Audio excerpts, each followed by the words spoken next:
This is Liberation Day in D.C., and we're going to take our capital back. We're taking it back. I'm officially invoking Section 740 of the District of Columbia Home Rule Act. You know what that is? And placing the D.C. Metropolitan Police Department under direct federal control. In addition, I'm deploying the National Guard to help reestablish law, order, and public safety in Washington, D.C., and they're going to be allowed to do their job properly. This issue directly impacts the functioning of the federal government and is a threat to America, really. It's a threat to our country.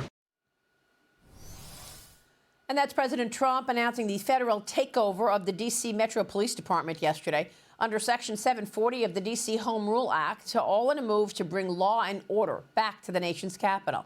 Just hours after that announcement, a man was shot and killed in Washington's Logan Circle neighborhood. Police are investigating what happened there. Joining me now is former House Speaker and Fox News contributor Newt Gingrich. Mr. Speaker, always a pleasure. Thanks very much for being here. Your reaction to President Trump's moves now? Well, he's doing exactly the right thing. People need to remember the District of Columbia is a national capital. It belongs to all of the American people. And you should be able, no matter who you are, as a citizen, you should be able to visit your capital. You should be safe. The capital should be beautiful.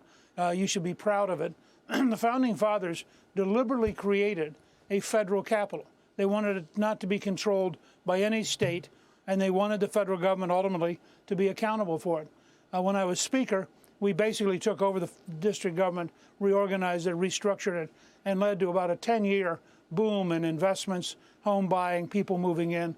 It worked very well until, frankly, as in many big cities, the combination of big government socialism with radical values and unionized bureaucracy, it all just decayed.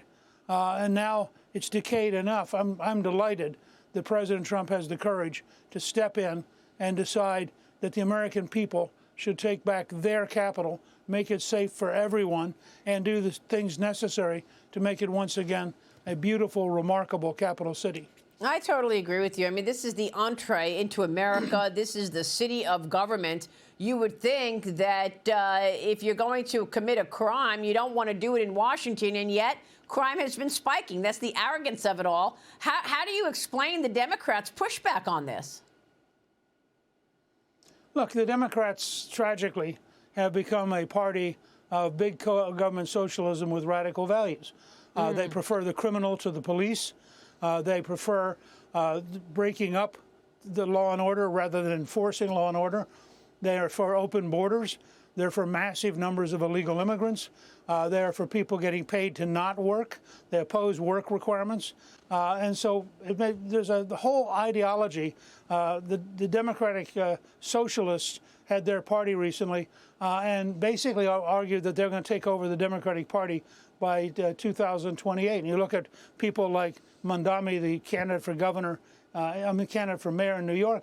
I mean, he's an outright socialist who believes in big government, who's anti-police, and there's this passion that runs through the left to disband the police. They come up with ideas like, well, we'll get rid of the police, but we'll have officers who go out and they are nice people. And you know, you tell that to somebody who's faced with 3 or 4 Venezuelan gangbangers with guns, and you're just going to get the police killed. So we've had a tremendous decline in respect for the police, and that's at the heart of the Democratic Party. Yeah, I mean, you know what else this Mamdani is anti? He's anti-Trump. The mayoral candidate kicked off his quote-unquote 5 boroughs against Trump tour yesterday.